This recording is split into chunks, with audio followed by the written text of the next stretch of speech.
What if Naruto was a king in DxD Part 3 Journey of a King? Start at the end of the 4th Shinobi War revelations are unveiled that will throw the world upside down. Unsurprisingly, though, they all center around Uzumaki Naruto, who held secrets no one would have ever thought he would. Oh. 2 years. That's how long it has been since he had returned to this world, and so far it had done him good. He wasn't as jumpy and quickly irritated as he first had been when he came back. Something Yusaka had commented on, as she was glad to see him less troubled. He felt something soft touch his arms and looked down to see Kunu staring up at him with a questionable expression on her face as she motioned for him to turn to the next page of the manga they were reading. It had become somewhat of a guilty pleasure of him to read through them. He blamed Kuno, though. She had practically forced him to watch numerous anime with her. Despite having grown a bit in height and gotten slightly older, she was still the same girl as she was before, and, much to Yusaka's chagrin, was still a daddy's girl. Something that showed as she was currently sitting in his lap as they were attending a meeting. Well, he wasn't really attending, as in he was actively participating. He was more so there as support for Yusaka in case they tried something underhanded. Though they had mostly calmed down since he had arrived those years back, mostly out of fear of what could happen if they would overstep their boundaries, as the people or yokai that lived here quite liked him due to the improvements that had happened since he was here.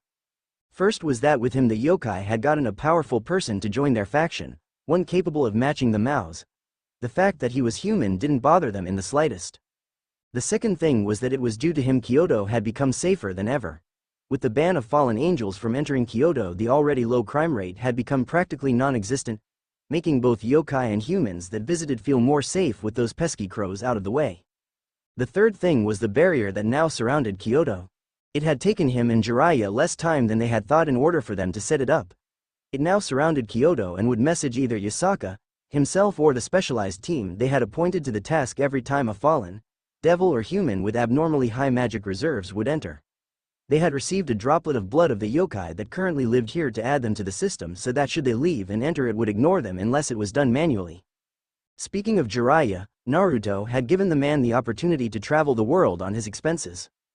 The only thing he wanted was for Jiraiya to set up another spy network, this one spread between the continents. And for him to keep an eye out for any shinobi that might have arrived in this world the same way Jiraiya himself had. It would do them no good if out of nowhere Madara suddenly popped up. So for now Jiraiya would send him periodic messages which would usually say whether someone or something of interest has happened and keep him up to date with news of other factions. So far no other shinobi had been spotted, ones that they knew of, that is. Of course, there is always the chance they may have been found by devils or fallen and added to their faction due to their interest in the powers they are capable of wielding. Naruto-kun? Yusaka called out, only for her to not receive a reply.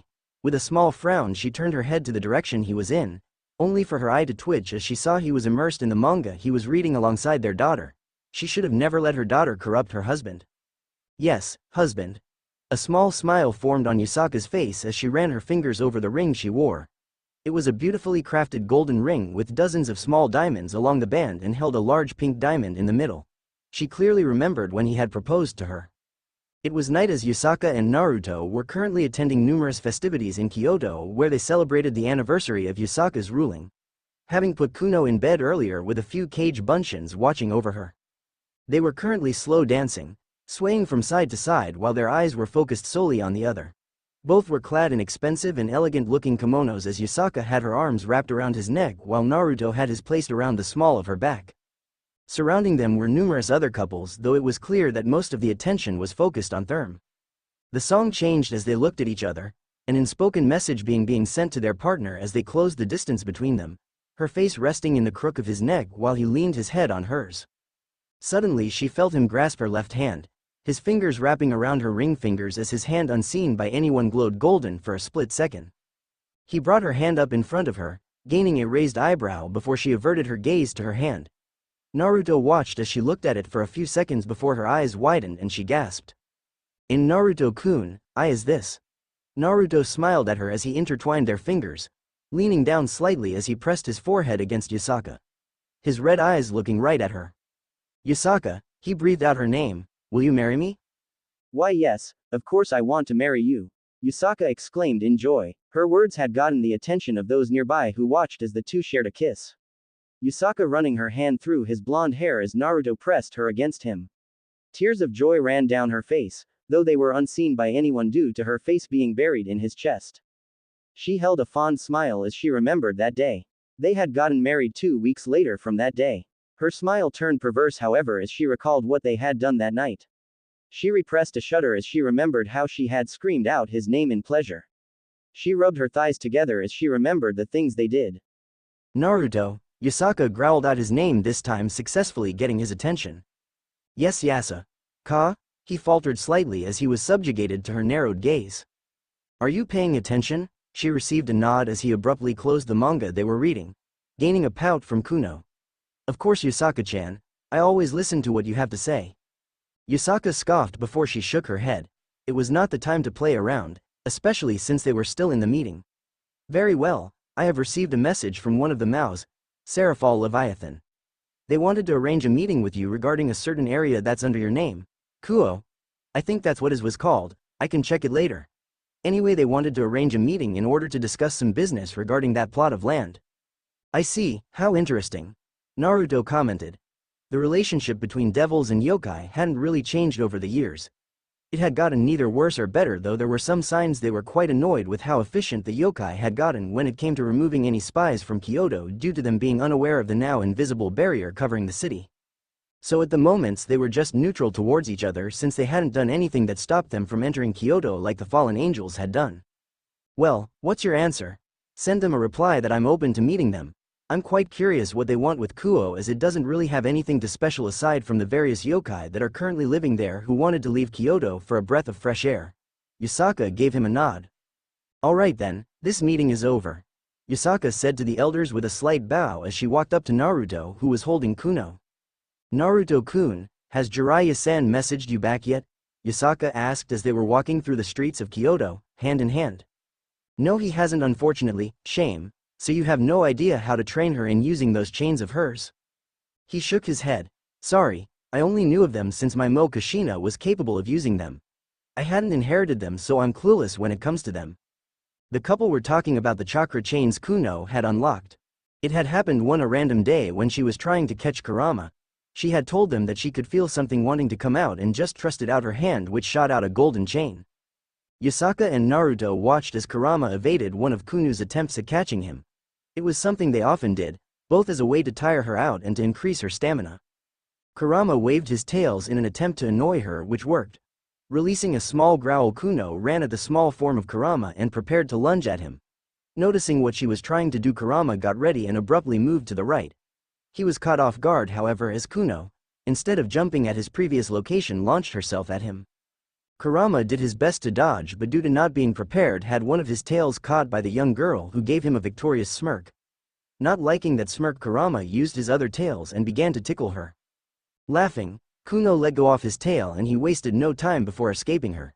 Stopping her laughter and realizing what happened, Kuno aimed a glare at the smaller fox. Almost had me, little one. Feeling some sort of power concentrated at her hands, Kuno thrusted them out towards Kurama, who just looked at her. He, along with Naruto and Yasaka, were caught off guard when out of her hand a golden chain shot out with incredible speed. The chains caught him as Kurama's eyes widened as he felt his power slowly being suppressed. These chains, Kushina, he growled and was about to attack her when the chains surrounding him loosened up. Glancing at her, Naruto holding the girl with Yasaka giving a worried glance at them. Is she alright? Yasaka asked him as he lifted her in his arms.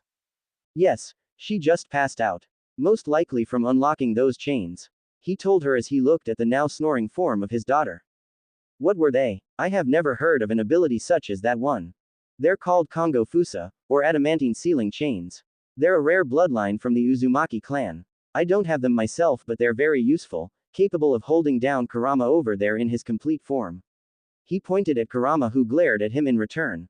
I never expected her to unlock them, as like I said, they are very rare. You can compare it as being a lesser version as my Enkidu, Chains of Heaven. So you can't train her? Nope, I can't, though I know someone that might be able to. And that is Jiraiya. He personally knew the only other person who was capable of using them, so he might have some ideas as to where to begin. I'll send him a message telling him to return once he's done. Naruto-kun, do you have any ideas why the devils might be interested in Kuo? Yasaka asked as they entered their home. No, I really don't.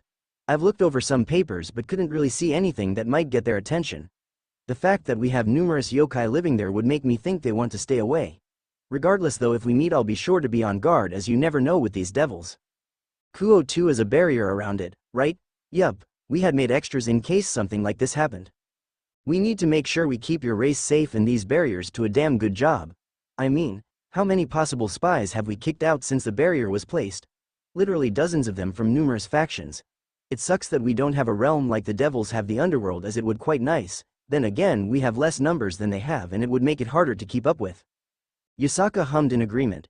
She had noticed that since they had married he would often use we when speaking of the yokai. Like he was part of them himself. It was somewhat true, due to his marriage to her. But the people adored him and the things he had done to keep their lives safe. She sometimes wondered if they loved him more than they her. Naruto slowly sat down on the couch with Kuno blissfully asleep on his chest. I'm going to prepare something to eat. You want something as well? She asked him from the kitchen. If you don't mind then sure. He replied back at her as he slowly ran his fingers through Kuno's hair in an attempt to wake her up.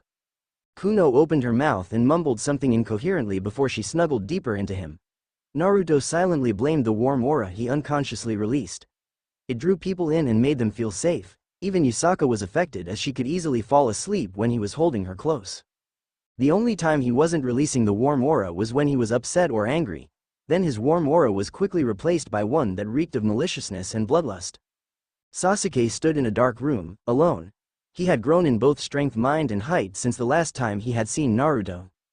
He currently wore a gray high-collared shirt with gray pants, bandages covering both his arms and the unprotected parts of his feet.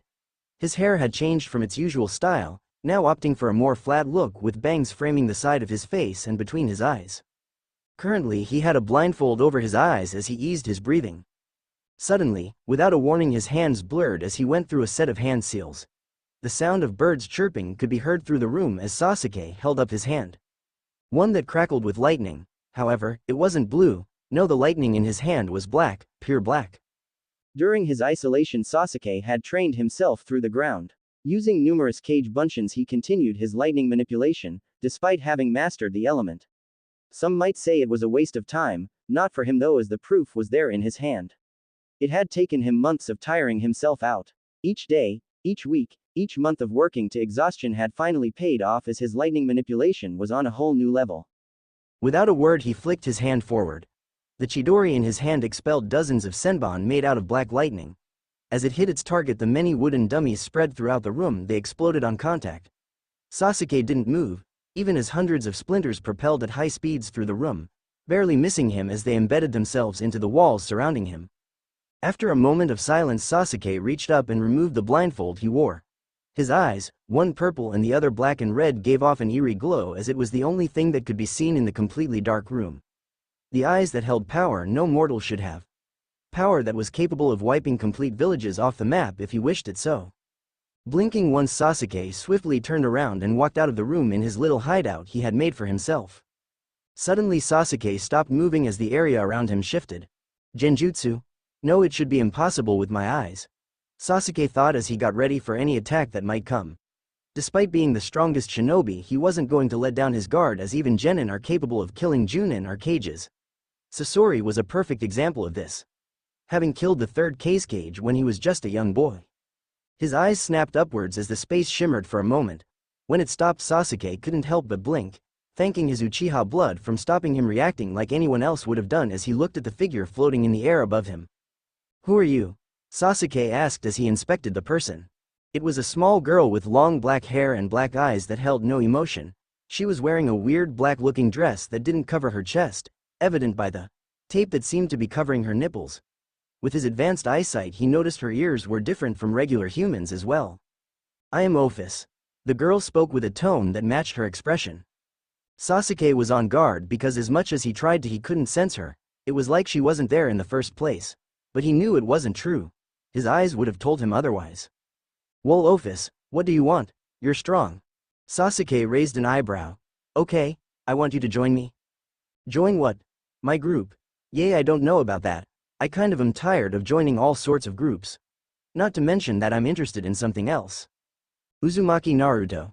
Sasuke's eyes widened slightly for a second as the weird girl mentioned that name. He's the one you're looking for, correct? I can bring you to him. If you join me, I will take you to where he is. This got Sasuke's attention. This little girl before him was capable of bringing him to the world Naruto was in. He also got more cautious of her as he still didn't know anything about her other than her name, which didn't spark anything. Before I answer you, who exactly are you and what do you need me to join you for? My name is Ophis, the infinite dragon god. I need your help to remove red so I can have my peace and quiet. That didn't really help much, Sasuke thought. This little girl's a god, and who's this, Red? How come I can't sense you? Ophis tilted her head slightly. For a moment Sasuke thought she didn't understand him, but that thought was quickly thrown out of the window as an immense pressure bared down on him. Clenching his fist, he released his own power as purple chakra poured out of him, lighting up the area they were in. His Rinnegan slightly pulsed as he manipulated the gravity around him to ease the invisible weight that was pushed onto him while warily glancing at the floating girl who still only raised an eyebrow at him. You're still standing, she stated. You are indeed strong. God, her emotionless tone was getting annoying, but he didn't say anything. He did know that her earlier claims of being a god wasn't a lie, as even the Jubi or Kagaya didn't come close to her power. Then again, Naruto said you needed to be a sage in order to feel the power the Jubi held. You're strong enough yourself, why do you need my help for? He wasn't sure if he imagined it or not, but he could swear he saw her frown for a moment. A fight between me and Red would take us days and eventually tire me out. That's why I'm looking for people to join. And what is this group of yours called? Chaos Brigade. Sasuke hummed softly.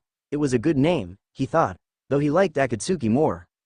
Do you already have members in your group? Yes, numerous devils and fallen have joined me, and in return I gave them a part of my power. I can give you power as well if you accept. Devils, fallen? What was she talking about? Were those types of people that lived in the world Naruto was in? If you already have so many people joining you, why do you need me? They aren't strong like you. Was that a compliment? Sasuke wasn't sure at this point. I'll join you if you can take me to Naruto. However, not yet. I still need to train more in order to match Naruto. I see, Ophis said before she slowly floated down till she was on eye level with him. She raised her hand and Sasuke got ready in case she attacked. He was surprised though as she merely tapped his forehead. Retracting her hand, she floated back up. I have given you a part of my power. I will return in for you when you're ready. As she finished that sentence, the area around him shifted till he was back where he was before. The strange girl nowhere to be found. Sasuke glanced around before he released a sigh. What have I gotten myself into? He shook his head slightly before he continued his walk to where the bathroom was located. Ka-san? The voice of the now 17-year-old Nami was heard. She was breathing heavily as she slowly lifted her head up to stare at her mother, who stood on the opposite side of her. A beautifully crafted katana in her hand as she gave Nami a proud smile. You've gotten better, Nami-chan. Soon you'll surpass even me, Kushina told her as she got ready. The two were currently sparring in an empty training field. A few months after Naruto's disappearance, Nami had asked her mother if she could train her in kenjutsu, with her mother being a master in the art. Kushina, of course, was ecstatic to pass down her skills to her daughter and immediately accepted her as her student. They both wore their hair in a high ponytail, one blonde while the other was red. A matching black sleeveless shirt covered by a flak jacket. Black pants that reached their ankles and gray sandals. Are you ready, Nami-chan? Or do you want to spend time with your admirers? Kushina casted a glance to one of the bushes on her left where she could sense numerous signatures at. Over the time Nami had been in the village, she had gained quite a large amount of admirers or fanboys. Being the daughter of Namikaze Minato and Kushina Uzumaki, not to mention the younger sister of Naruto Uzumaki, did that to you. The fact that she was quite the looker did or didn't help either. She had paid them no mind though, as she was more focused on finding her brother. Some concerns were discussed with those that compared her behavior to Sasuke when he was younger. Everyone remembered the obsession he had with his elder brother to the point that he cared little for anyone else. Kushina and Minato had quickly put a stop to those thoughts and told them they were nothing alike. While yes, Nami was focused on finding Naruto, she didn't let it cloud her mind. She was brought out of her thoughts as she quickly held up her own katana to block a downward slash from her mother, who appeared before her. Grunting slightly at her strength, she began to slowly push her back, only for Kushina to disengage her. Keep your eyes on me, Nami-chan, Kushina said before she was gone once more. Twisting on her feet, Nami ducked in time for katana to cut through the space her head previously occupied. She retaliated with a thrust before flowing in a diagonal swipe in an attempt to cut Kushina in two. Unfortunately for her, Kushina had seen her attack coming and with little difficulty spun around her attack before landing an elbow strike on her ribs with enough force to push her back. Come on, Nami-chan, is that all that you've learned? Nami growled at her mother as she took a deep breath and calmed herself. Getting worked up wouldn't help her in this situation. Feeling calmer, she narrowed her eyes slightly before shooting herself at Kushina and began an onslaught of attacks. The sound of steel colliding with steel filled the field as Kushina blocked each of her attacks. Finally, Kushina received another opening as Nami overextended herself, and Kushina quickly disarmed her before holding the tip of her blade near her throat. "Give up, Nami-chan." Nami released a huff before she reluctantly nodded. "Fine. Don't brood, it doesn't fit you." Kushina reprimanded her daughter. "Had it been anyone else, you probably would have won." Seeing she still was upset, Kushina did the only thing she could do. "How about we get some ramen? My treat." Nami's mood took a complete 180 as her smile returned. "Alright. See you there, Ka-san," she yelled as she ran off, leaving Kushina by herself, who gazed at the sky. "Where are you, Naruto?" It was late in the evening and Naruto could be seen sitting in an empty room barring himself. A pile of scrolls and books were lying on the table in front of him while he was currently intently reading through a book several centuries old. The reason for him reading through all of these books was because a few days ago he read a scroll which held references to an enormous tree, one that was several hundred feet tall, and, according to what was written, held power one should stay away from unless they wished to destroy the earth itself. Of course, someone else might wonder what it meant, or that the author wrote it as fiction. Naruto, however, didn't take long to understand what he were referring to. A Shinju. A god tree. A divine tree. The power the author was referring to, that one should stay away from, was no doubt referring to this world's equivalent of a chakra fruit. So when Naruto read something mentioning another Shinju, he began intently reading through dozens of different books and scrolls. While he could let a few Kage Bunshins do the work for him, there's always the chance that they would overlook something, and he didn't want to risk it. The sound of the door opening caused him to look up from the book he was reading. Yusaka walked in, clad in only a black thigh-length night robe. In her hands she held a sake bottle and 2 small cups. She walked over to the couch he was sitting on and plopped herself down next to him. "What are you reading?" Yusaka inquired as she put the bottle along with the 2 cups on the table in favor for leaning into him. Naruto allowed her to read along. "That's an old book," she couldn't help but comment. Naruto chuckled softly in agreement. Indeed they were. Each of these books and scrolls before him was worth a fortune to a collector. The fact that these just a mere fraction of what he had was something others would call impressive. They have some information in them that I'm looking for. Unfortunately, though, these books have mere fragments of info to what I'm after." He glanced at her from the corner of his eyes. "Would you mind?" he asked and motioned over to the sake bottle that was on the table. Yusaka poured sake in one of the small cups before holding it out to him.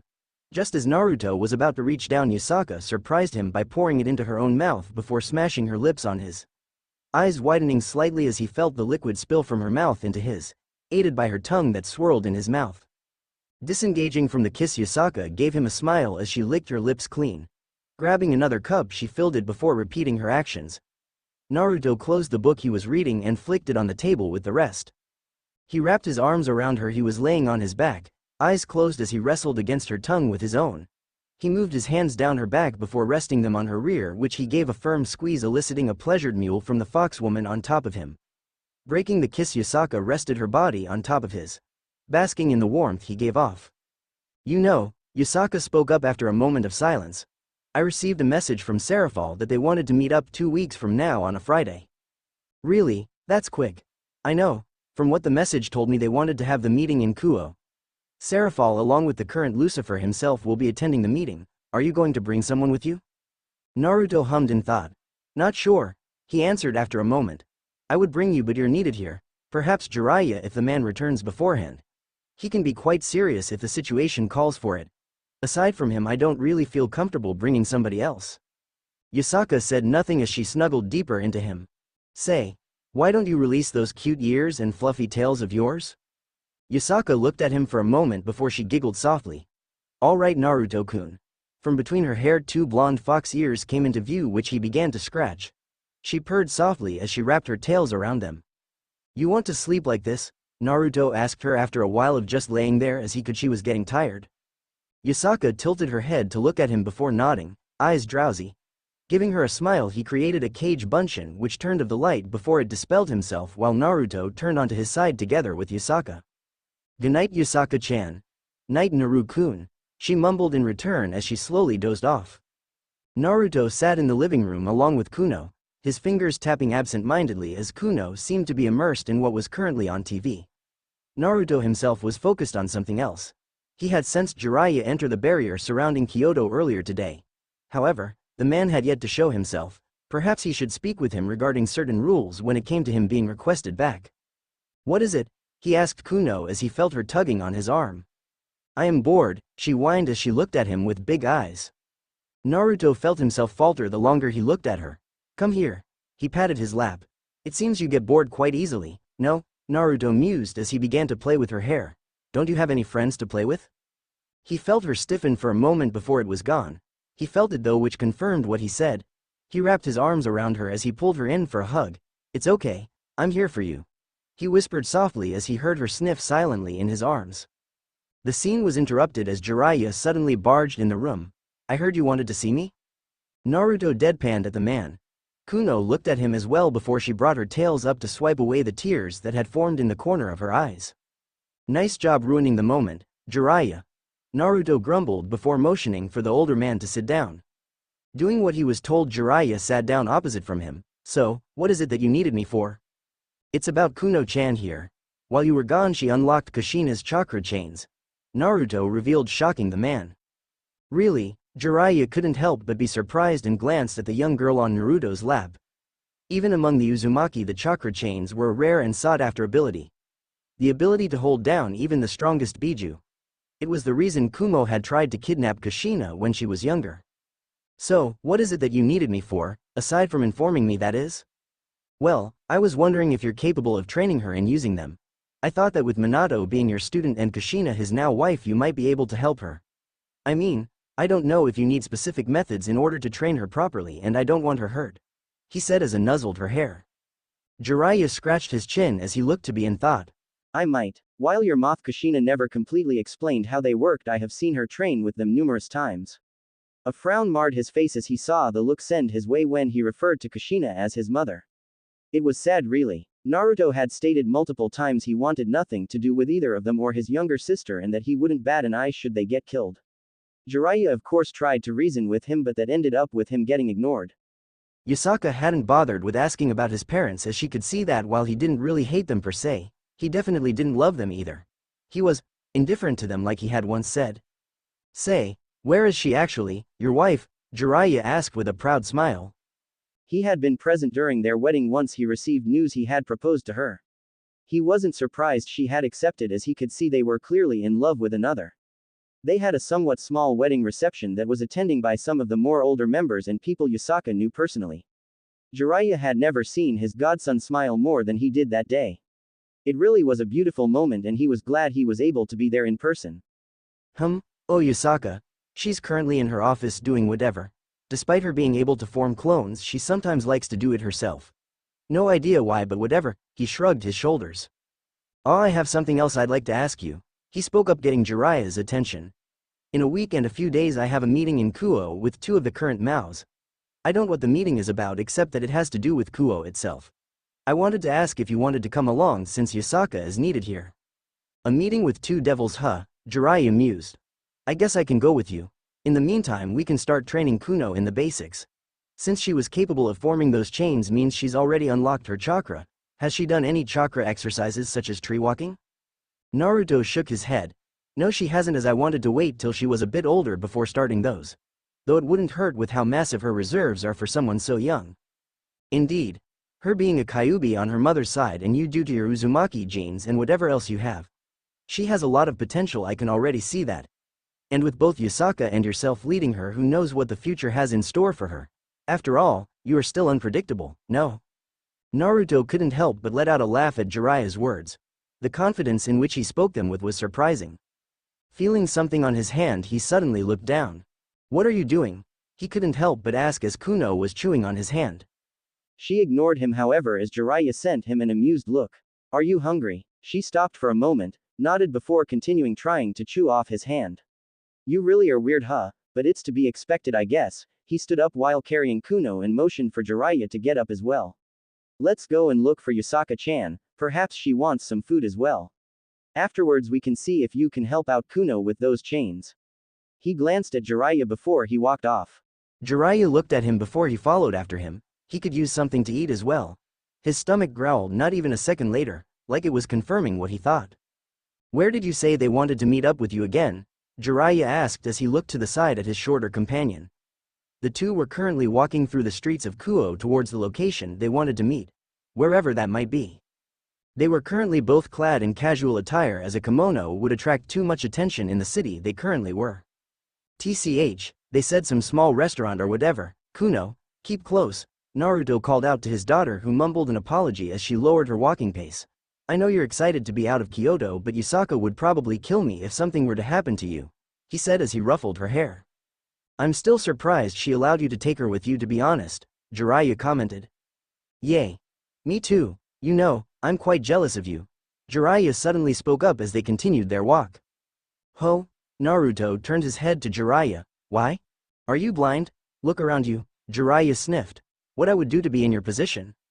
Looking around, it didn't take long for Naruto to understand what Jiraiya was implying, and he should have expected it with just who his companion is. Several women were looking at him with blushes on their cheeks. Ones that increased in intensity as Kuno hugged him as she was uncomfortable with the stares sent their way. To-san? Kuno looked up questionably. Don't worry, Kuno, they're just curious. Yes, let's go with that. He bent down and picked her up in his arms as they continued to walk, his pace slightly increasing as Jiraiya silently cursed him as his godson received all the attention from the women around him while he was left with nothing. Finally, Naruto spoke as they finally arrived at the correct restaurant. It looks quite bland, he couldn't help but comment as he gave the building a look over. It didn't really stand out for a restaurant, and if he didn't know any better he would have never guessed it was one. Let's not waste any more time. With that having said, he entered. Excuse me. A feminine voice spoke up from beside him. Yes, he replied, the young girl he assumed was a waiter of this place. Do you have a reservation? Naruto nodded. I do, it should be under Uzumaki. Uzumaki, the girl repeated the name as she looked over what he thought was a guest list. Ah, Uzumaki Naruto? He nodded. Follow me then, as they've been waiting for you. Naruto and Jiraiya shared a look as they followed after her. She led them to a table where they could see a red-haired male and black-haired woman sitting. Here we are, would you like something to drink? Green tea please, and some orange juice for Kuno here. I have some coffee, 2 sugar without milk. The girl wrote their orders on a small book before bowing slightly as she walked off. So, the red, almost crimson-haired man spoke up as he stood up from where he was sitting. You are Uzumaki Naruto, He held his hand out. Sears X Lucifer. Naruto shook his head and returning the firm grip the man held. Breaking the handshake, Naruto's attention went to the black-haired girl who had her hair in twintails. I'm Seraphal Leviathan. Nice to meet you, Naruto san. She introduced herself somewhat cheerfully. Naruto of course was aware that she was quite childish and didn't comment on it. And who is that cutie? Seraphal asked as she knelt down till she was face to face with Kuno, who looked at her strangely. This is my daughter, Kuno Uzumaki. Go ahead and introduce yourself. He gave her a reassuring squeeze on her shoulder. You nice to meet you, Kuno said, slightly nervous with a bow. So cute, Seraphal couldn't help but squeal. Her reaction caught Kuno off guard as she quickly hid behind his leg in response before Naruto quickly calmed her. The man next to me is Jiraiya, he's here as Yusaka couldn't come with me. I also hope you don't mind me bringing my daughter with me, Naruto said to both mouths once they all sat down with Kuno pressed against him. It's fine. Sears X waved it off. This is the first time I'm seeing her myself, and I can easily see her mother's features in her, he said as he looked at the young girl who was trying to hide herself by using Naruto. Sears X looked Naruto over, trying to find anything that might help in the upcoming negotiations. Just from being near him he could tell the reports were true when they said he held a powerful aura. He could feel barely restrained power coming off of him, as noticed Seraphal felt it as well. His red eyes, which was an unnatural color, unnerved him slightly, as if there was something or someone hiding behind those eyes. His half-lidded gaze coupled with the lazy smile he held didn't make it any easier for him. The only thing he knew for sure was that he was going to be careful, as something about the young man felt off. He then looked at the older man he had brought with him, and he once again had a hard time telling what he might be thinking of. The man was very good at hiding his emotions or his thoughts, as his face was set in stone. He could feel power from the man, not as much as the blonde, but enough for him to hold his ground against most that should stand in his way. So, shall we get to business? Naruto spoke up. Yes, I think that's fine. So, what do you want with Kuo? If you didn't know, we have several yokai living here who wanted to get away from Kyoto without the fear of running into devils for the off chance they would be used for your little chess game. Chess game? Naruto looked at him. You know what I mean. I do indeed, but it's necessary for the sake of continuing our race. So forcing someone to join you and then threatening them with death should they wish to leave is how you want to secure your race? I can't be the only one who is seeing problems with this, am I? Sears was about to speak only to be cut off, but this isn't the time to speak about such matters, unless you want it to be. He glanced at the man. Miffed at being interrupted, Sears shook his head. No, I don't. This is about Kuo and our interest in it. Naruto motioned for him to continue. Yes, well, you might know that both me and Serafal have younger siblings. Both are girls who are still young, however they both have shown an interest in Kuo Academy. You might have heard of it as it's the girls-only school that is located in town. Naruto gave him a nod as he indeed knew of the school. Well, with us being the awesome older sibling, want to make sure they're happy, if you know what I mean. Sears glanced at Kuno for a split second. So we looked it up and noticed that Kuo in its entirety is currently under Kyoto, or to be more specifically your rule. Naruto narrowed his eyes slightly as he had an idea where this was going to. So the reason for this meeting is for us to see if you're willing to hand over the territory. We are willing to pay you a hefty price, of course. No thank you, Naruto said, shocking them. What? Serafal asked with a slight stutter at how casually he declined their offer. I said no thank you. We heard that, but why? We can pay any price as long as it's reasonable. Yeah. I have no interest in any of your money. I have enough riches to probably buy a country if I wish to do so. A thoughtful expression formed. I wonder if I can buy Japan in its entirety. He seemed to mumble something as the three watched him in confusion. He shook his head. Yay, I have no need for money, as I'm sure I have more than you do, sorry? I see, is there anything that you might want? As long as it's reasonable, that is. Naruto closed his eyes in thought. Something he wanted? He couldn't think of anything. Riches? He had more money once could dream of. Love? He had a wife and daughter he cared for. So what else was there? Power? No, he had enough power to destroy countries and weapons to decimate villages if he wished to do so. Opening his eyes, he looked right at the current Lucifer. Sorry, but I already have everything I ever wanted. Money, power, love, I have all of these. So lest you have something unique, something that's one of a kind, I have to decline. Not to mention that it would be bad for the yokai that are living here when I would tell them they had to leave. All because devils wanted this territory. Perhaps Kuno can even attend school here when she's older. It is one of the best schools in the country after all. He smiled while they frowned. Well, what about allowing us to rent it from you? Only until our younger sisters and respective peerages have graduated? Sears asked, slightly worried as the meeting didn't went as they had expected. Rent? I don't know about that. There will have to be some serious rules laid out beforehand. Especially to protect those that are already living here, as I doubt you know what kind of danger might come when news will spread that the siblings of two Maos are currently living in a small city in Japan. Both Serafal and Sears nodded their heads in agreement with his words. No doubt a war would happen should another faction harm or potentially kill the heiress of two of the remaining pillars in the underworld. I might, emphasis on might, consider it for a set of chess pieces and something else I'm not going to tell you without talking it over with Yasaka. You want a set of evil pieces? Naruto nodded. Yes, it would. It's something I don't have, which is surprising since I'm quite the collector. It is indeed something that warrants another meeting. Just a question, when we entered we felt a weird sensation pass over us for just a moment. You wouldn't know what that might be, would you? Naruto looked at him and pondered if he should tell them. Shrugging his shoulders, he decided it wouldn't hurt. I do actually. What you felt was the barrier surrounding the city processing you entering. Me and Jiraiya-san have placed a barrier around here in case someone unwanted would enter and potentially harm some of the yokai which are living here. With the system in place, anyone with higher than normal humans' magical reserves will be automatically entered in the system, allowing us to track them. Impressive. Sears couldn't help but comment, with Serafal agreeing.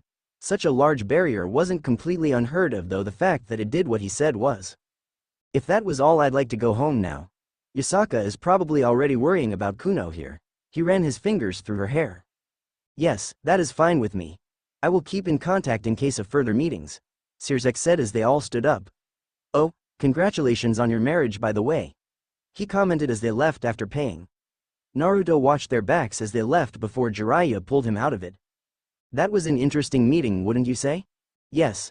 Though I could tell they were quite annoyed that they didn't have it go as they had planned. He said as he walked out. I'm going to make sure to increase the security around the area just in case. I wouldn't put it above them to try something to the inhabitants here. They walked onto an empty field, somewhere away from the population as Naruto snapped his fingers. Jiraiya covered his eyes as a very bright light almost blinded him. Once he opened them, he looked at the contraption before him. Like it?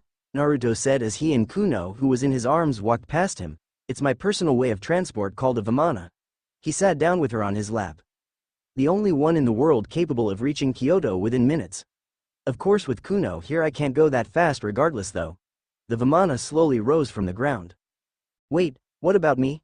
Jiraiya complained as he looked up. Take some days off or something. I expect to see you back Monday less you want to pay for everything yourself?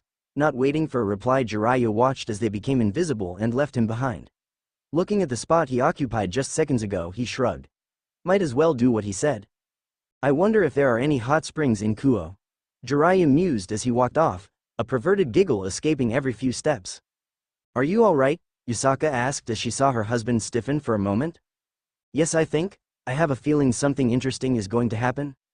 The two were currently sitting on the couch watching TV. It had been a month since he had met with the current Lucifer and Leviathan who wanted to buy Kuo from him. Yusaka had quickly agreed with him that he shouldn't sell the town to them. The devils already had an entire, realm to themselves. No need to give them even more, and knowing them they wouldn't stop there. Stop, you can't go in there, they both heard someone shout from outside their home. Before they knew it, their door was thrown open as they both immediately got ready to attack whoever was foolish enough to barge into their home. As the dust cleared, they were surprised at what they were looking at. It was a young woman, a Nekomata, no Nekosho if the twin tails behind her were any indication. She was wearing a black revealing kimono that was covered in dirt and had numerous holes and cuts in it. She was hunched over and holding what looked like another person in her arms, which had small specks of blood covering them. Slowly the woman lifted her head, allowing them all to see her face that held a tired and broken expression. Yusaka had her hands raised to stop any of the guards that had entered from attacking her on the spot. Place ease. Help us, she spoke, her voice sounded broken as she pleaded while looking right at him. Naruto exchanged glances with Yusaka, who nodded as he slowly walked up to the girl before kneeling down. Who are you? Naruto asked softly while releasing his comforting aura towards the girl. Feeling the aura wash over her, the girl cautiously looked at him with her golden eyes similar to Yusaka's own. Kei Kuroka, she rasped out, her mouth dry. Naruto motioned for someone to get some water, which they quickly did. Giving her a glass of water, Naruto watched as she accepted it with a shaking hand, allowing him to see that it was indeed a person she was holding close to her. Now Kuroka, care to tell me what caused you to barge into our home? I can see something must have happened for you to end up like this. Kuroka took a shaky breath before opening her mouth. The devils, they were killing us all. Everyone immediately looked at her with increased attention. I managed to escape with a couple others. And where are they? I don't know. She sniffed as tears gathered in the corner of her eyes. I saw them just run for their life as we did the best to escape them, but there were so many of them. She swallowed as she remembered their looks of fear. Shush, relax and breath. He rubbed his thumb over her hand in an attempt to calm her. It was all my fault. Kuroka couldn't keep the tears from stopping as she said those words. Naruto looked at the crying girl and pulled her into a hug. Careful not to hurt the person she was holding. What do you mean it was your fault, Kuroka? What did you do? He asked while still holding her shivering body close. I killed my master, she said as she unconsciously leaned deeper against him. Master, you are half devil? Kuroka nodded slowly. And why did you kill your master? He tried to kill me and Sharon. For power, she hissed out, catching him off guard. Sharon? Is that girl in your arms Sharon? Another nod. Would you like us to look at her? Kuroka looked at him before glancing at Sharon and back at him before she shook her head. Alright then, that's fine. What happened then? I killed him using senjutsu before I was attacked by his peerage. I'm not sure, but news reached the mouths that I went crazy with power and she swallowed again. They ordered every Nekosho to be killed. A few gasps were heard, including Yusaka's, whom he recognized. I immediately grabbed my little sister, my Sharon-chan, before fleeing to here. She finished her story as she held her eyes closed in shame. Kuroka, he couldn't help but feel bad for the young girl. Kuroka, listen, it wasn't your fault, okay? He turned her so she was looking at him. You wanted to protect your sister from him, which I would have done the same in your place. The devils overstepped their boundaries by committing genocide against an entire race out of fear, which is not your fault. In fact, if it weren't for you barging in here, nobody knew it had even happened. So you should be glad you made it so we can send out search parties for any possible survivors and bring them here. Now, how about you let my wife?" He pointed at the blonde woman with 9 swishing tails behind her. "Bring your little sister to the hospital to see if she's alright. I promise nothing will happen to either of you." Kuroka stared into his eyes looking for any signs of him lying but couldn't find anything except honesty from his blood-red orbs. Slowly she nodded as Yusaka walked over to them and took the small white-haired girl from her arms. Please take care of her," she said softly as she bowed, her cat ears pressed flat against her head. Yusaka gave her a smile before she, along with a few guards, headed to the local hospital. As Yusaka left, Naruto motioned for the guards to leave as he slowly rose while Kuroka unconsciously followed his movements. "Someone get me a new door," he yelled at the retreating form of the guards as he noticed the door was about to fall off its hinges. Sorry," he gave a small smile to the black-haired girl who was still clinging onto him. He walked over to the couch before sitting down and patting the spot next to him. Kuroka sat down next to him before she rested her head on his lap. She nervously looked at him only to see him give her a gentle smile as began to scratch her ears to make her fall asleep. Something that often would work on Yusaka. "Relax, Kuroka. Yusaka-chan will make sure your little sister is taken care of so you can see her tomorrow if you want. After that we'll make sure the devils won't go unpunished for this." As his eyes seemed to gain an eerie glow to them while Kuroka snuggled against him. Humming a soft tune he used to do for Kuno when she had trouble sleeping, he watched as Kuroka slowly lulled to sleep. Barely catched her words before she entered the world of dreams. "Thank you." A few hours later Yusaka returned and saw her husband half asleep with the Nekosho resting on his lap. "Yusaka, finally you're back. I almost fell asleep numerous times. I noticed," she said while keeping her eyes on the sleeping girl. "I sent out search parties to look for any surviving members of her species. Nothing happened," Naruto quickly said as he noticed her eyes were focused on Kuroka. "I just put her to sleep so she can see her sister tomorrow. Speaking of which, how is she?" "She's fine," Yusaka replied with a sigh. She was just tired and emotionally overwhelmed. A good night's rest should fix her up. "That's good to hear. We should send out a message tomorrow regarding this as it's unacceptable." Yusaka nodded in agreement. Naruto carefully removed Kuroka's head from his lap before standing up. "Let's get to bed as I'm really tired," he murmured before planting a soft kiss on her lips as he walked to where their room was located. Tomorrow would be a very busy day. A pair of hazel eyes slowly fluttered open as Kuroka could hear the same voice that calmed her yesterday speak not too far from where she was. As she fully opened her eyes she stared at an unfamiliar ceiling. The events from yesterday were hazy as she tried to recall where she exactly was. The sound of pitter-pattering heading towards her caused Kuroka to turn her head from the apparent couch she was laying on. She blinked as she made eye contact with a small blonde girl clad in a white and red dress who looked at her with eyes similar to her own, filled with curiosity. "Hi, I'm Kuno, Uzumaki Kuno." The young girl introduced herself cheerfully with a slight bow. It was only then that Kuroka noticed the younger girl's animal ears that blended in really well with her hair. And the 9 fluffy tails that swayed innocently behind her. Kuroka blinked once more as she didn't see it correctly, but nothing changed. So she was a Kyuubi? She knew the current leader of Kyoto and the Yukai. There was a woman named Yusaka who was a Kyuubi herself. She had to admit that from the pictures she had seen of her she looked a lot alike. There were a few differences though, such as the slight red tint her eyes held and her hair had different shades of blonde in them. It could be because of her father though. She, like most Yukai or supernatural in general, had heard the news of Yusaka's previously mysterious lover being revealed, and that she had married him not too long ago. Probably what prompted her to add her last name to her little introduction. "Ah, there you are." A masculine voice spoke up as Kuno was lifted up. Kuroka looked at the owner of the voice and saw a blonde-haired man who looked to be just in his 20s wearing a black kimono with golden accents around the sleeves. "To-san, I was greeting the guest," she whined with a cute pout on her face while pointing at Kuroka. Naruto booped her nose before looking at the Nekosho that was still laying on the couch. His eyes meeting hers and Kuroka had to fight the urge to look away as his blood-red eyes gazed into her. She could practically feel the power this man had inside of him from just that split second of eye contact she had with him. "Good to see you're awake," he said as he broke his gaze from hers, his voice sounding friendly. "You remember what happened yesterday?" Kuroka scrunched her eyebrows together as vague images formed in her mind of what had happened. Her king wanting to use her and her younger sister for his own power and threatened to kill both of them. She had instead killed him and alarm was raised. The devils killing members of her race left and right as she along with a few others managed to escape. She had managed to make it to Kyoto and barged into somebody's home. It got harder and harder for her to remember. She recognized the voice of the person before her as the one who had calmed her after she had given her younger sister to the blonde woman who was with him. Her eyes widened and she threw of the blanket they had given her from her body, showing her in the same clothes she wore when she arrived. My sister, my little Sharon-chan. Where is she Nya? She freaked out as her eyes darted from left to right. Calm down, the man before her asked. No, commanded. Immediately she stopped what she was doing as her big, hazel eyes looked up at him. Your little sister is fine, he said once she had calmed down. My wife has brought her to the hospital yesterday when you barged in. Aside from being tired and afraid, there's nothing wrong with her.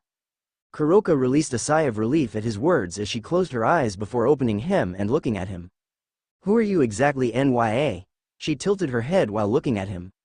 Naruto gave her a smile as he found her little verbal tick quite cute. I'm Uzumaki Naruto, husband to Yusaka and father of little Kuno-chan here. He introduced himself as he held out his hand. Kuroka Nya, no last name. She accepted his hand with a slight bow of her head in respect as she knew he was married to the leader of Kyoto. Come, let's get you some food as I can see you're quite hungry. Kuroka's stomach rumbled at that moment, much to her embarrassment as she stood up, noticing that she was almost a head shorter than he was. She stretched her limbs above her head like a cat would, her ears twitching slightly as she scratched them. After breakfast is finished, we can check up on your sister in the hospital as she could wake up any moment now, he said to her as the three made their way to the kitchen. Don't worry though, as Yusaka should be there herself. A few other Nekoshus arrived earlier this morning, so you and your younger sister aren't the only survivors. Apparently they had managed to make it to Kuo and gotten help there. We're still looking around for any others that might be around. I'm glad Nya, but do they blame me for what happened? She asked softly. Naruto shook his head.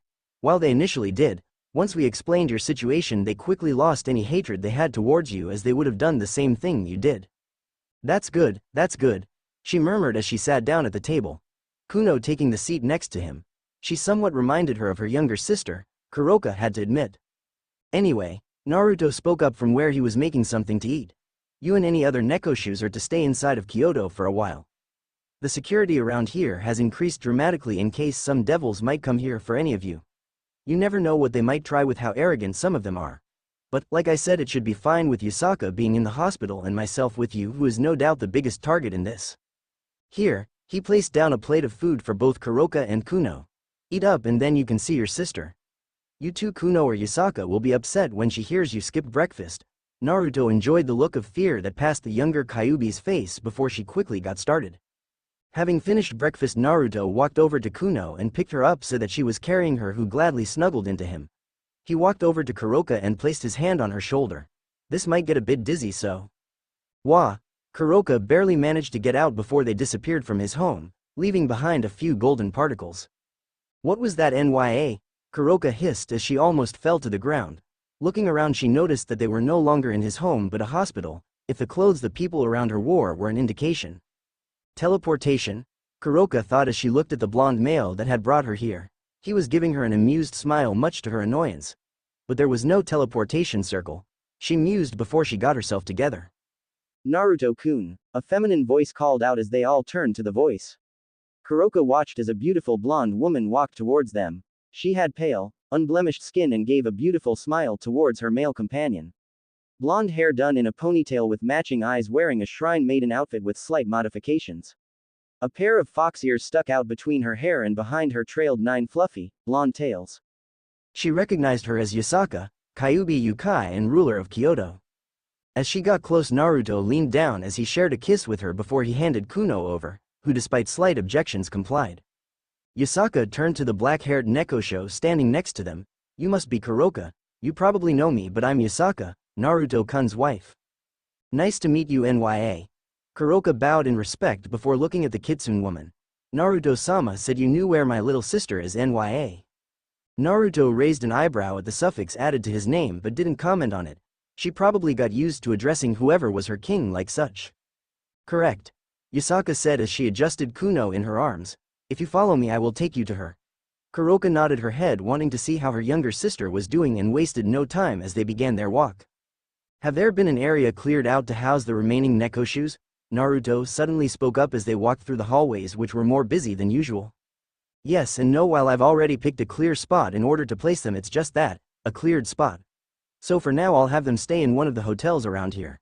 I made sure to assign extra guards in case of something happening. Good, was all he said as they continued their walk. They passed a couple of rooms in which a few nekosho could be seen getting looked over if they're alright before stopping at room number 823.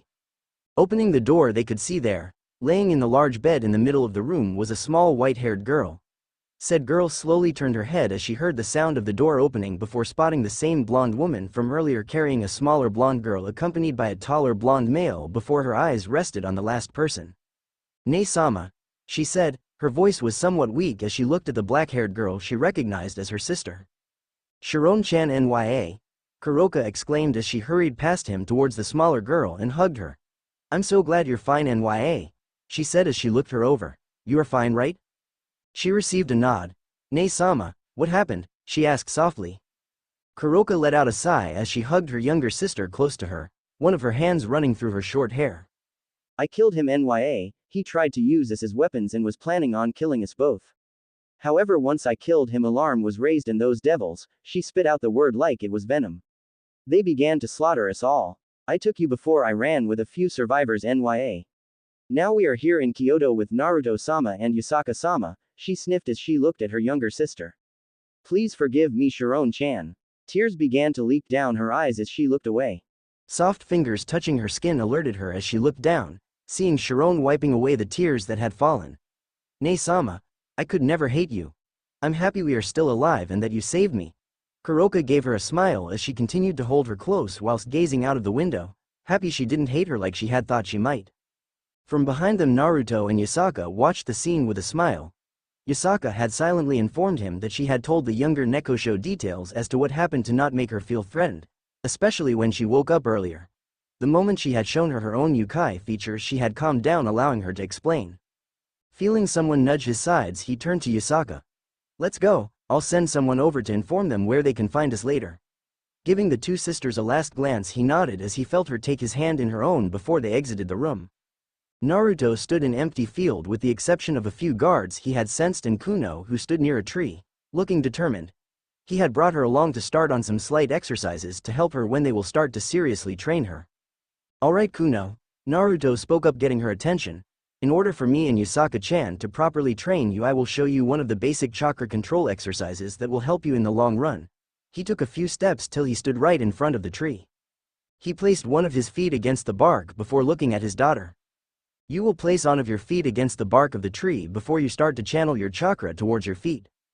Channeling his own, he felt his foot stick against the bark before he lifted his other foot and doing the same, so both his feet were placed against it. Looking at Kuno, he saw her gazing at him in amazement, causing him to chuckle softly. This exercise is called tree walking, and it's exactly as the name suggests.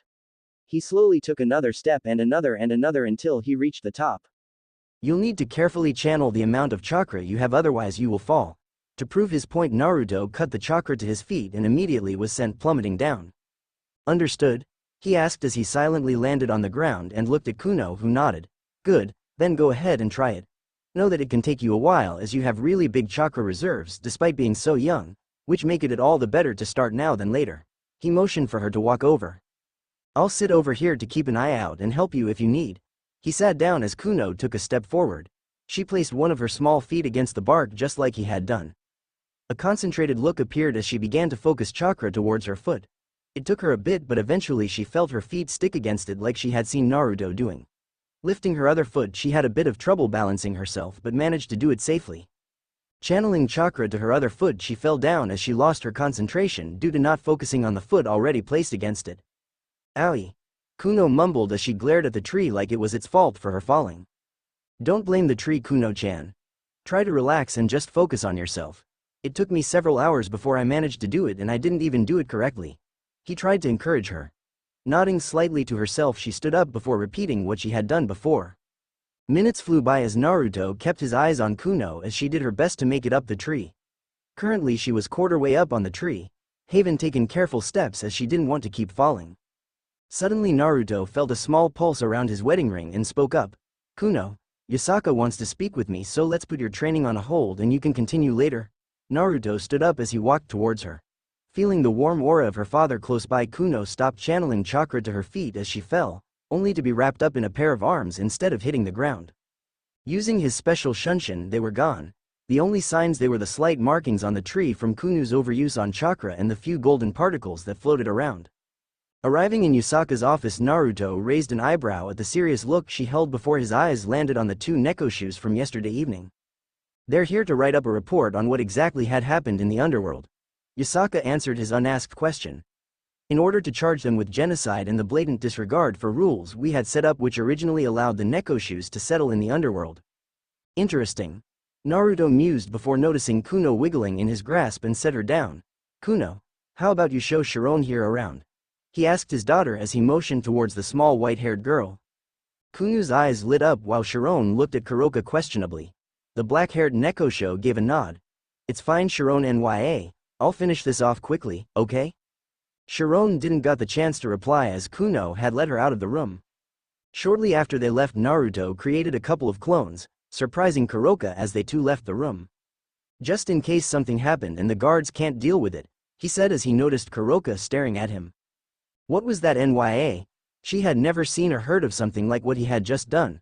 While clone magic wasn't new, they usually weren't able to interact with anyone or anything. They're shadow clones. Naruto answered her. They are solid clones one can interact with. They pop after a hit, and when they do, all their information is sent right back to me. Don't worry though, as each of them has a quarter of my power. Having her questions answered, Kuroka continued to write her report, making sure to leave absolutely nothing out of it. Naruto sat down near them on an empty chair as he glanced a couple times to see what she was writing. Say, Naruto-kun, how's your research going? Yusaka suddenly asked him. Huh? Naruto replied before he understood what she meant. Glancing at Kuroka, he noticed she was still busy, so he answered. It's going fine, I guess. I just need to look all of those books in hopes for any more hints that will lead me somewhere, you know. More specifically, the area I should be looking in. Unfortunately, since those books are all several centuries old, the names of the cities back then have changed, which doesn't help much, he sighed. To be honest, unless I get some sort of hints or anything that has more information regarding that subject, I will likely be stuck for a while, which, well, sucks. It sucks a lot because the time frame something important will happen to it should be between now and let's say 5 or 10 years, perhaps even earlier. Naruto stopped campaigning as he felt a pair of hands touch his shoulders. Looking up, he noticed Yusaka was no longer there but stood now behind him, softly rubbing his shoulders. Relax, Naruto-kun, she said softly while leaning on him. If you need any help you can always ask me, okay? Just tell me and I can let a clone do my work. Naruto smiled at her words and placed his hands on her own, and he leant his head back. Thanks for the offer, but I can handle it for now. If I really need your help I'll let you know immediately, you know that, right? He rolled his eyes up so he could see her part of her face. Their little moment was interrupted by Kuroka, who slammed her pencil down. Done, Nya. She sounded very proud of herself as she looked at the two. Releasing a small sigh, Yusaka removed herself from him and walked back to her seat behind the desk and grabbed the papers Kuroka had written and began to read them. Kuroka sat there in silence, not quite sure what she was supposed to do, and glanced around in Yusaka's office. She spotted a few pictures hanging on the wall, some showing Yusaka by herself while others showed her in company of the blonde next to her, though he looked a few years younger in them. The door was thrown open as a guard barged in, panting and sweating. Ya, Yusaka-sama, emergency, he yelled out as he was on the verge of collapsing. Explain, Yusaka commanded, her face serious as she looked at the man. Said guard swallowed while doing his best to control his breathing. D-devils have been spotted heading towards Kyoto. Kuroka gasped while Naruto tuned in. What do you mean? Naruto-sama, it was reported by our scouts. Supposedly they heard sulfur monosulfide. Criminal Kuroka is currently residing in Kyoto and they're heading towards here. Sears X Lucifer himself is also coming. I see, Yusaka muttered as she shared a glance with her husband, who nodded.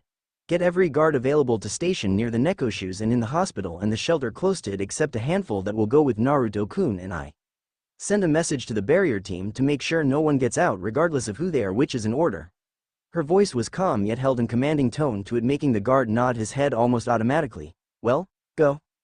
Naruto closed his eyes for a moment before looking at Yusaka. My clones have grabbed Kuno and Sharon and are bringing them to safety. Thank you, Nya, both Kitsune and Nekosho said.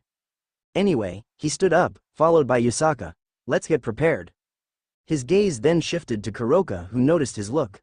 What? Naruto shook his head slightly at her. I'm not sure if you're needed or if you can check on your younger sister. She looked at Yusaka for an answer. You can look after your sister, Naruto-kun, and I will handle this. Kuroka bowed her head slightly before she left the room. Just as she was about to close the door, Naruto spoke up. Your little sister is in the gray building to the left of the hospital. You can't miss it as I have a shadow clone waiting there. As he finished speaking, Kuroka closed the door behind her, leaving the two by themselves. Let's go, Naruto-kun, Yusaka said as she walked over, allowing him to place his hand on her to teleport them out of the room. Naruto, Yusaka and a handful of armored guards stood, waiting on the arrival of the current Lucifer and whoever else was joining him. The tension in the air was palpable as no one exactly knew what was going to happen when the devils would arrive. Naruto was currently wearing his ancestors' golden armor, radiating both power and elegance while he had his arms crossed. The guards had to fight the urge to submit themselves to him as they spotted him in the outfit for the first time. Yusaka stood next to him wearing a white battle kimono with golden accents on which Naruto had placed several magic resistance and durability seals. Her Yukai features were on full display. Their hair fluttered slightly as a gust of wind blew through them before Naruto narrowed his eyes slightly, spotting several figures heading their way and motioned for the guards to prepare themselves. The handful of guards they had brought with them were each outfitted in some of the best armor they had available. Each of them was chosen for either their strength and abilities. It was a great pride for them to be allowed to accompany their leader from the several hundreds of guards that they had. As they got closer, could clearly see Sirzex leading the group wearing what looked to be his own version of armor of sorts. Even from where he was, Naruto could easily sense the enormous magical reserves the man had, which were higher than anyone he had met so far. Glancing towards the person that walked a few steps behind him, Naruto allowed his eyes to briefly widen before returning to their narrow state. What's wrong? Yusaka asked, having noticed the slight change in her husband's expression. You see that person behind Sirzex? The man with the long black hair? Yusaka looked at the person he was describing before nodding her head. I know him. I don't know how he's even here as he should be dead, he muttered. Is he going to be trouble? Depends. While my reserves are much larger than his and so is my power, he was known for his mastery of illusions in my world. So whatever you do, don't make unnecessary eye contact with him, Naruto told her as he noticed that his attention was on him, where he could see the slight confused look he sported before it was replaced by an impassive look. Stopping a couple of feet in front of them, Sirzex let his eyes wander over the less than a dozen people that stood before. Uzumaki Naruto. The name echoed through in his head as his green eyes inspected the man standing less than 50 feet from him. Sirzex himself had to admit he made for an imposing figure with his golden armor that shone with the sun bearing down on them. He frowned momentarily as something was blocking him from sensing anything that wasn't a small group before him.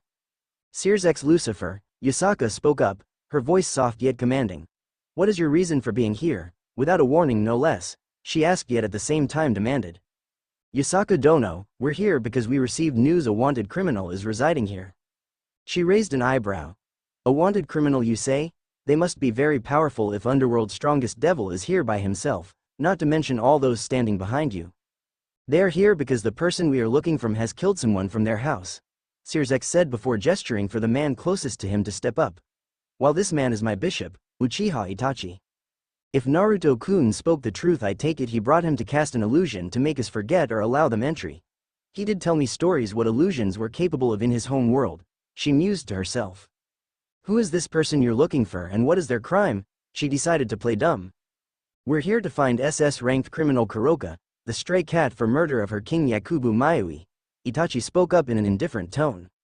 Interesting, and why did you not send us a message? This could be seen as an act of war.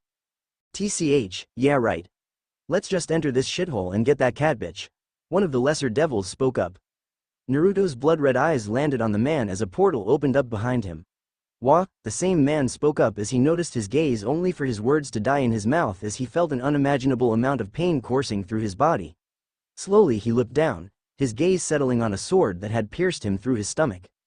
The devils nearby took a few steps back as they could sense holy energy coming from the blade before looking at their leader for what to do.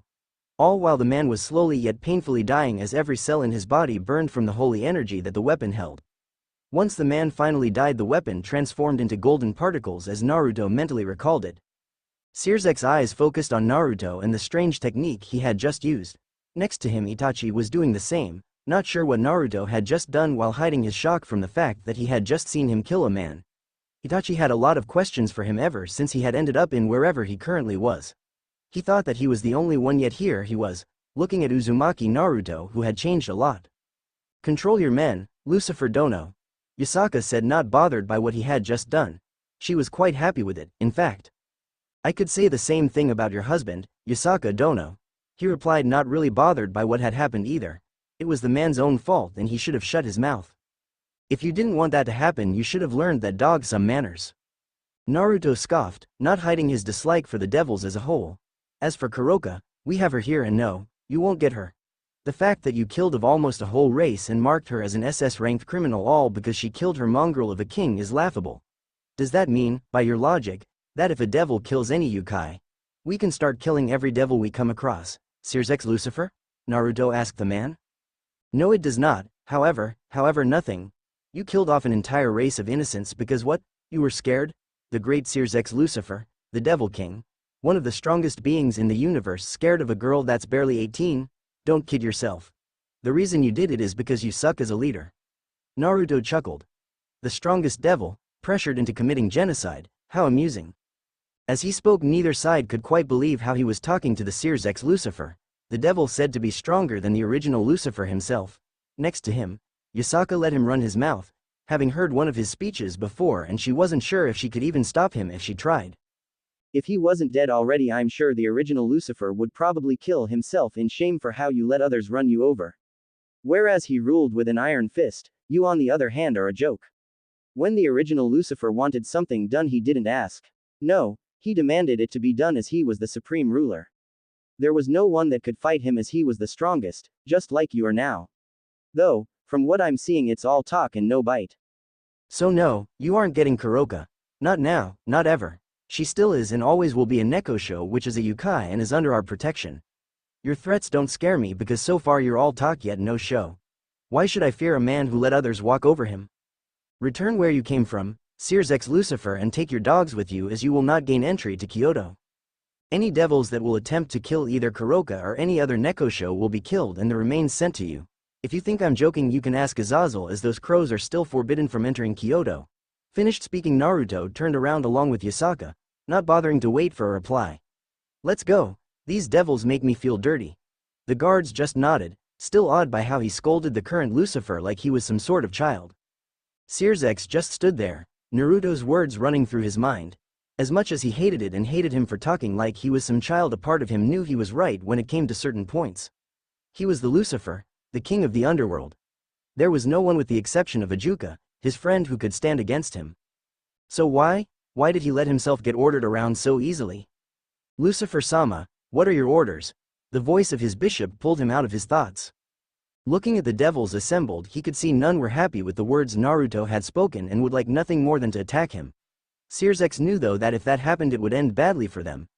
As while he couldn't fully gauge his strength, the armor he was wearing was enough to make the hair on his neck stand, not to mention the holy weapons he might have with that weird ability of his. We will not do anything for now, he finally spoke, causing an outrage by the others. Enough, he declared upon seeing them protest and flared his power. I'm your leader and you will listen to what I'm saying. They quickly quieted down, for as prideful they were, they knew that against him they stood no chance. Itachi, Sears spoke up, getting the man's attention. Do you know Uzumaki Naruto? I noticed his surprised expression when he spotted you. Itachi was silent as he stared at his master, his onyx gazing into green before he finally gave a slight nod. I do indeed, was all he said. Sears kept his eyes on him for a bit longer before he seemed satisfied. Let's go, I have important matters to think about. He passed Itachi, who stood there looking at the spot Naruto previously occupied. You sure have changed, Naruto-kun, but what happened, I wonder? Naruto and Yasaka walked through the empty streets of Kyoto, the guards trailing behind them as they headed towards the building his clone was at to look for their child and let everyone know it's safe now. That was quite something back there, Naruto-kun. If you were anyone else I would have thought they had a death wish, Yasaka said as she leaned against her companion. Naruto, who had called back his armor and was now wearing a casual kimono, looked down at her. It's the truth though. He claims to be a leader, yet he cannot even control his own people. The fact that he's incapable of controlling them shows just how pathetic he really is. Not to mention that those devils have gotten more arrogant, it seems. Yasaka nodded her head as she listened to him speak. It was true that over the years the devils had gotten more and more arrogant, mostly due to being the strongest of the big three factions. Regardless, I doubt that's the last we'll hear from them for now. Oh, I agree. They will compensate for almost driving the Nekosho race to extinction, but let's talk about that later when we get home. Arriving, they were greeted by two guards who bowed before opening the door. Naruto wasn't sure if he imagined it, but he could swear he saw them look at him like he was some sort of deity. They were led into a large room filled with yokai of different races who stopped talking the moment they entered, all to look at them, or him to be more specific.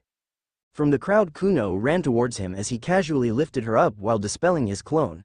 His eyebrows rose as he now understood why they were all looking at him like that. So, you all heard what I had said?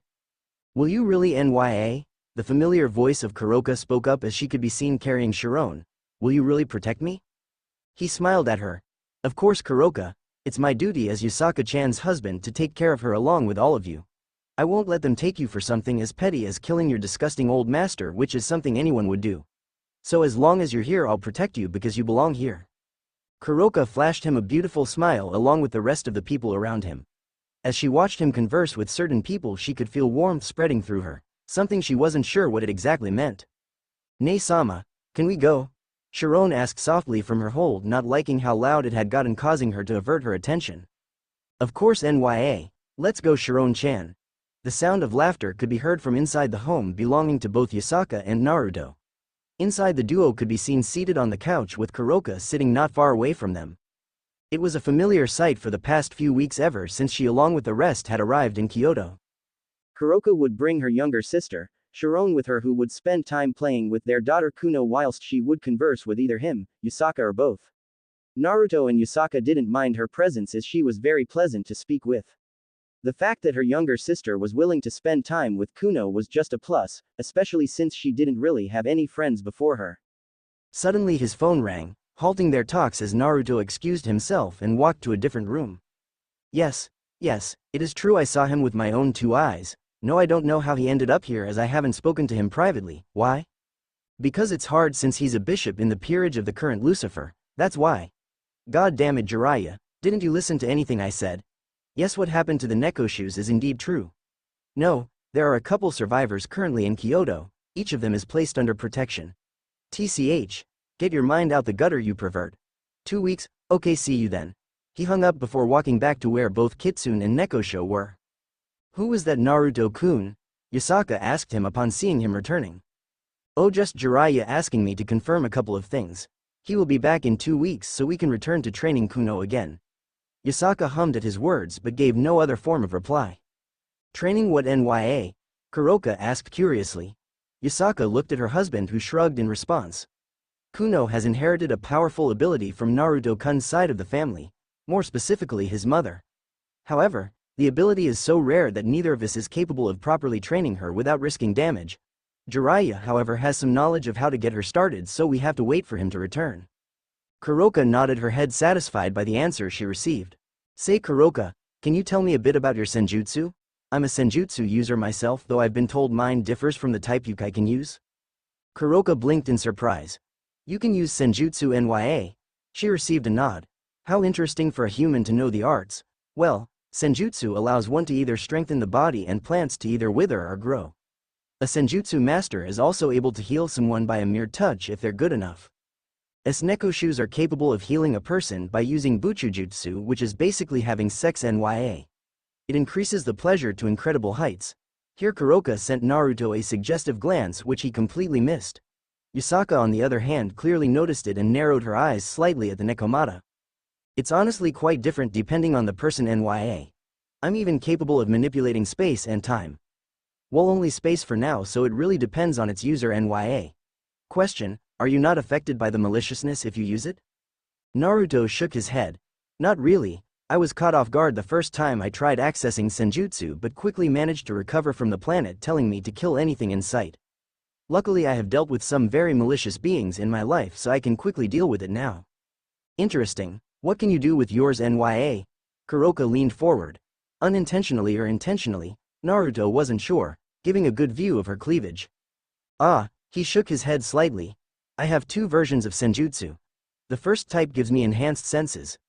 Increases strength and speed, allows me to completely hide my chakra signature. Chakra? Kuroka interrupted him. Yes, chakra. How else do you think I'm able to access senjutsu? Anyway, it allows me to take more hits, increases the strength of my techniques and makes me able to use a specific fighting style. Impressive, Kuroka couldn't help but be impressed. What about your other version? Naruto chuckled as he noticed Yusaka too was interested. My second version, huh?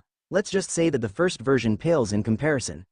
He closed his eyes before opening them, allowing them to see his changed eyes. The color of his eyes changed from blood red to yellow and his pupil had taken up a cross shape. My eyes always change when entering this mode, which is called Rakudo Senin mode. How come I can still sense you, NYA? That's because I'm not actively using Senjutsu mode. I can choose to use it or not as long as my eyes are like this. He explained upon their confused looks. It would end up bad if I were to go into my complete form here inside, and I'm sure it would be felt through the world. That's strong, NYA, he nodded as he saw both their shocked looks.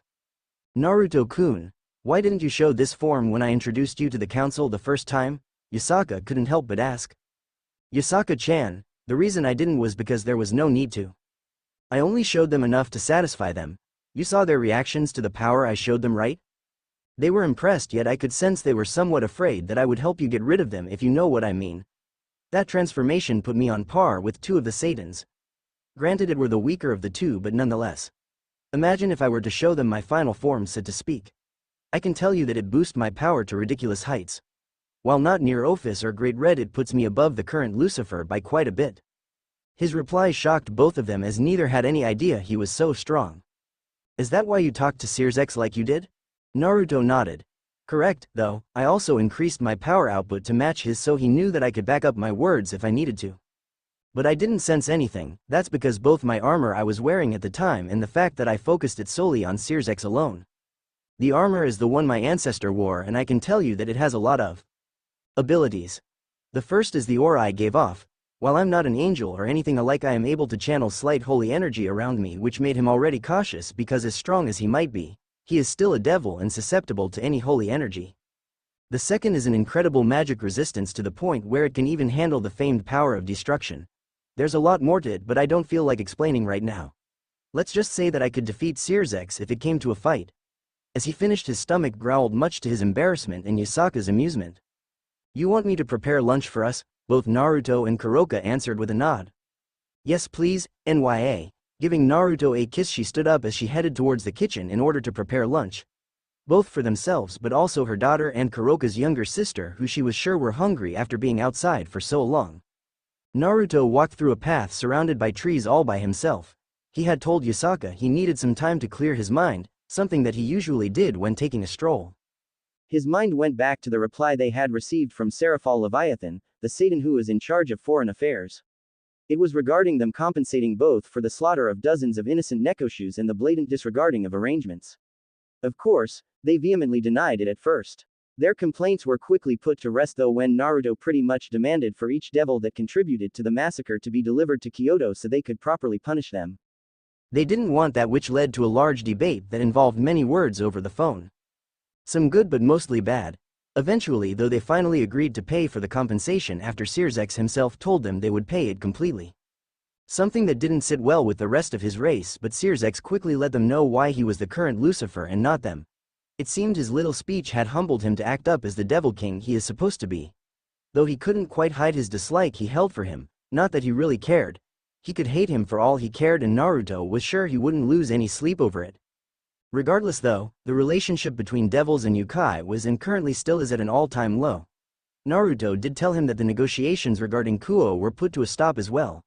And that while they couldn't ban them from attending school in Kuo, he made it clear that it was his territory and that if they wanted two heiresses to attend school, then they will have to set up several rules first, which includes their own need for protection. The cawing of a bird, one he recognized as a crow, got his attention as he gazed upwards to a branch on which he spotted a black crow. While it wasn't that interesting normally, at least, it was that the crow's eyes were different from its usual color.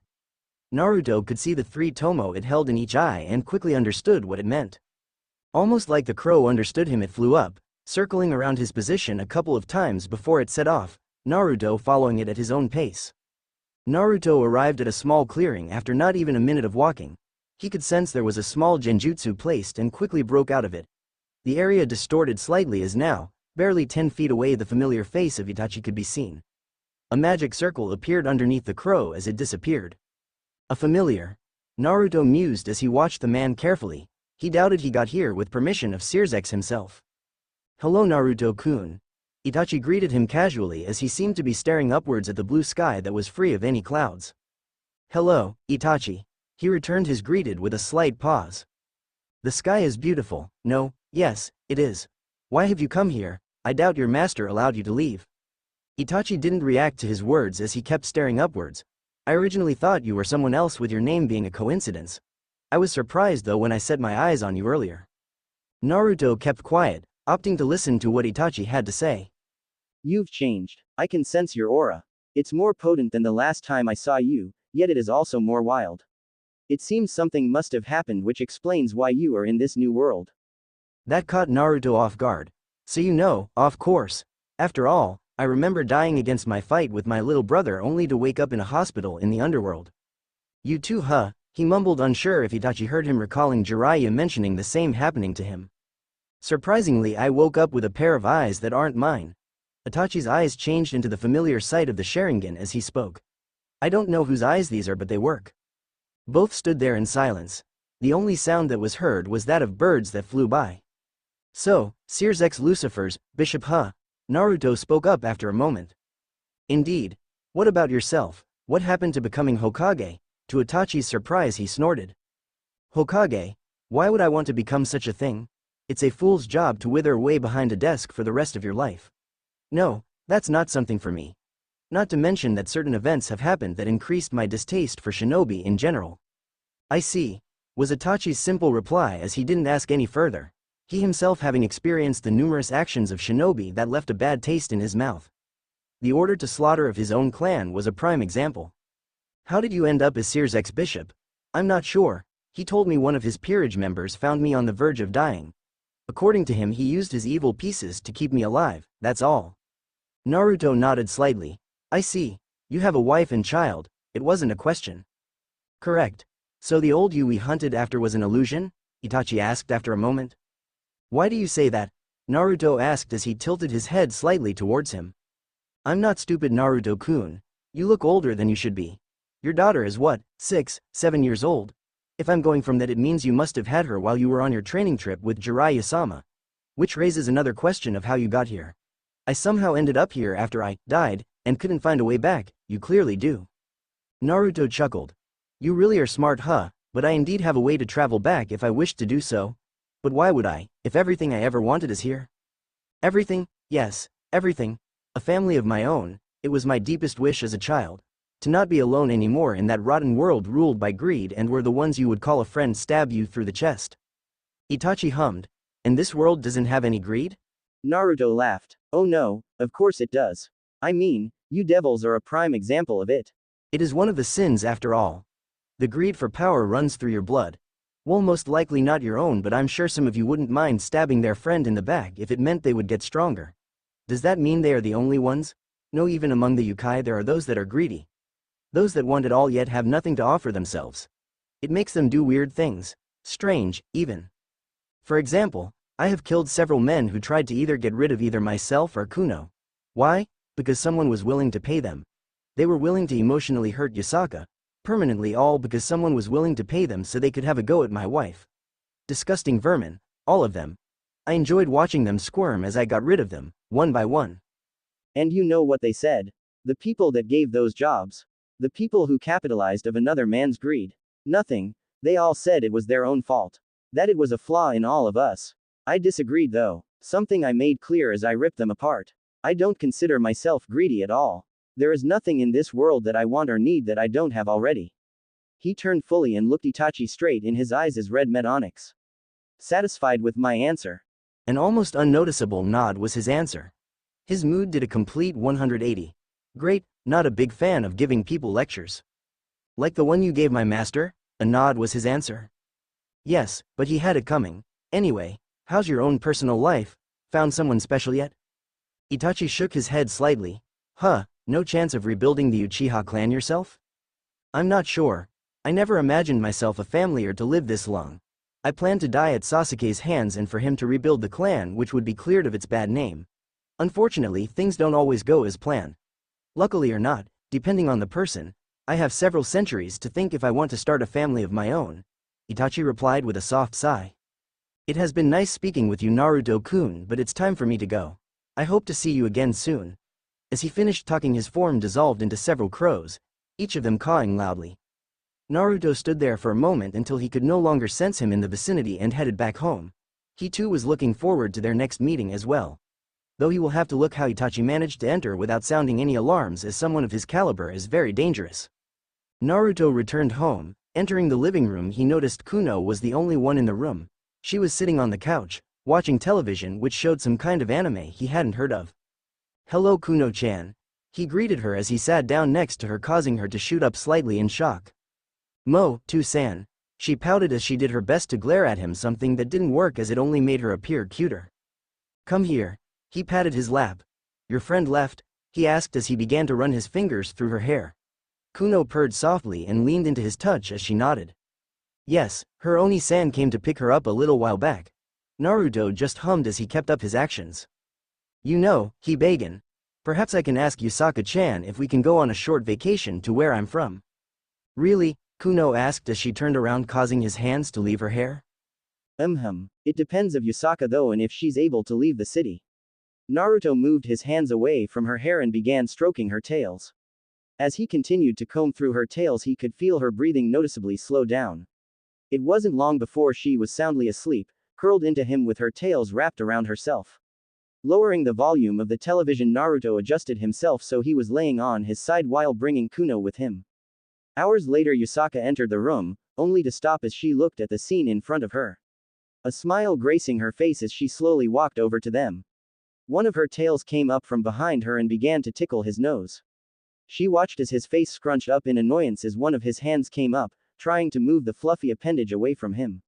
A small smile formed as he succeeded, if only for just a second, as Yusaka repeated her action. Groggily, Naruto opened his eyes after having fought the urge to sneeze several times. Squinting slightly, he noticed something or someone was blocking the light from shining down upon him. As his eyes slowly adjusted, the figure in front of him became more clear as he recognized the swaying tails behind the person. Letting his eyes travel upwards, he rested his gaze on her amused expression. "Oh, hey Yusaka-chan." He greeted her with a lazy smile. Feeling something move, he looked down and spotted Kuno trying to wriggle free from his grasp. Smirking, Naruto increased the hold around her, watching as she realized her attempts were futile and huffed in indignation. The two burst in laughter, causing Kuno to look up and glare. "Mo, not funny," she grumbled before Naruto sat up, bringing her with him. Yusaka took the seat next to them and began playing with Kuno. "Say Yusaka-chan," Naruto spoke up. "I was wondering if you could get some time off. I was talking to Kuno earlier and was thinking on visiting my home. I can bring Jiraiya with me as well, as he still wished to go back." Yusaka stopped her actions as she hummed while a thoughtful expression marred her face. "I'm not sure," she continued playing with Kuno. "I should be, as long as it isn't too long away from here. You know what might happen to Kyoto if I were to be absent for too long." "Ah yes, the ley lines that are synced with you.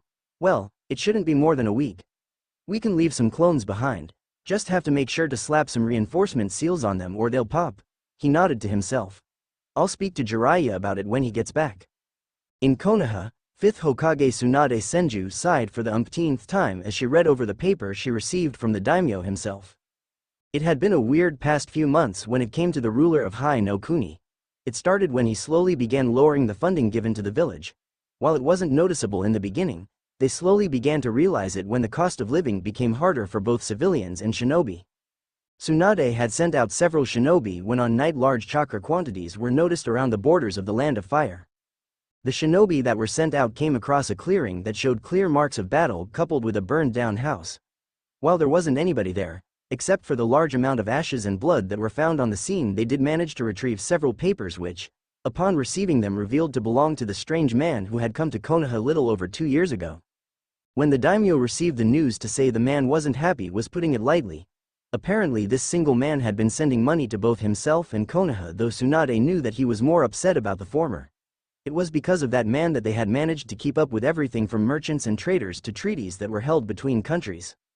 It was also the start of the decline in funding they received. Soon thereafter they received better news, as the daimyo had put on a halt on the search for Uzumaki Naruto. Something that made Kushina and Minato along with herself very happy, as she could stop wasting shinobi to go on useless searches. Now however she had gotten a different letter. A letter that stated the daimyo wanted Konoha to hold a chunin exams in the upcoming months, stating that depending on the display of both skill and power he would increase the funding for the village to how it used to be. Tsunade didn't know how she should feel about that, as getting more funding was good but their ninja forces were barely up to standards. Despite the war having ended over 2 years ago, they still were short on junin and chunin. Releasing a sigh, she called for her assistant to enter, Shizune.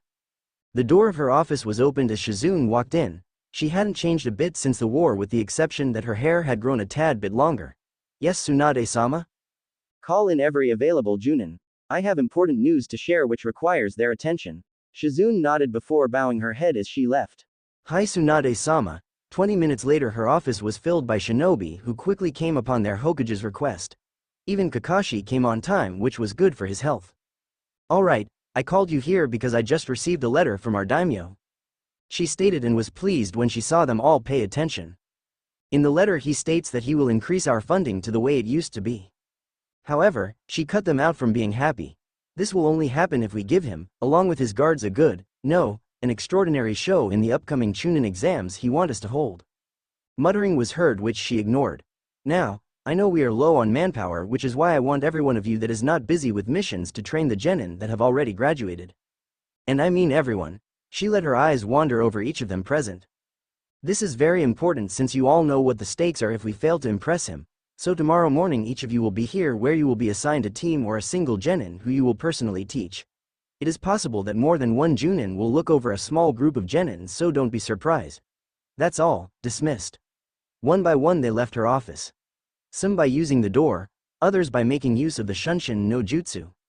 Once they all left, Tsunade plopped herself down on the chair and retrieved an empty letter she could use to write a reply, making sure to include any details to please the man. Returning to Konoha, you say? Naruto was currently speaking with Jiraiya after the man had finally shown up later than they had agreed to. Yes, I've spoken with Yusaka about it and she could use a short vacation, not to forget that she has been curious to where we are exactly from for a while. It works out as you still wanted to go back as well for your own business. There's no date set though, so yay. That's still something me and Yusaka need to discuss. Before Jiraiya could reply they were interrupted by a loud shout. Naruto-kun nya, a black blur slammed into him. Kuroka, Naruto asked as he managed to catch her. From the corner of his eyes he saw Jiraiya's lecherous grin as he looked her up and down. Naruto moved one of his hands to rearrange the kimono she was wearing, though to Jiraiya it looked like he was feeling her up as he sent him a thumbs up. Who is this, nya? She asked as she turned and looked at the white-haired man. Naruto's eyebrow twitched slightly as he saw Jiraiya was ready to do his retarded introduction he had done the first time he met him and quickly cut him off. A pervert. He's a pervert, Kuroka-chan, so be careful or you'll end up in one of his books. Not paying attention to the man's grumbling for skipping his introduction. Books? She tilted her head cutely and Jiraiya just now noticed her feline features. Kuroka blinked as her vision was blocked by a small orange book that was shoved into her face. Icha, Jiraiya nodded vehemently. Indeed, the bestseller for both men and women, this one, Icha. Distortion is about a man who wakes up in a new world ruled by hot women. He finds out what happened by sleeping with all of them, only for the woman to reveal themselves to be a race of hot alien girls who, surprise surprise, all want to sleep with him. Kuroka blinked before turning her head towards him, as if asking if he was being serious. Unfortunately, he was. Thank you, nya. Kuroka said as she reached up and grabbed the small book from his hands. You don't have to act, see, it's fine nya. She interrupted him as she put the book inside of her kimono, which somehow stayed there. It's fine, she repeated, this time more silent. Jiraiya flashed the girl a knowing look, much to her apparent embarrassment. Anyway, what is it that you came over here for, Kuroka? He asked the Nekosho.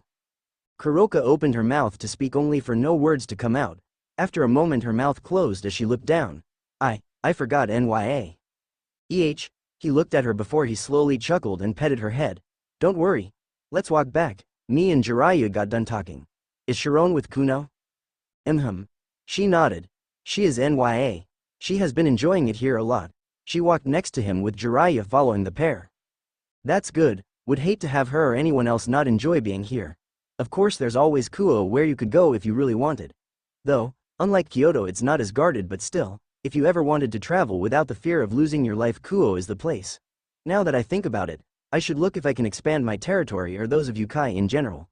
He hummed in thought. Might have to run that by Yusaka when I have the time. The rest of the walk was done in silence.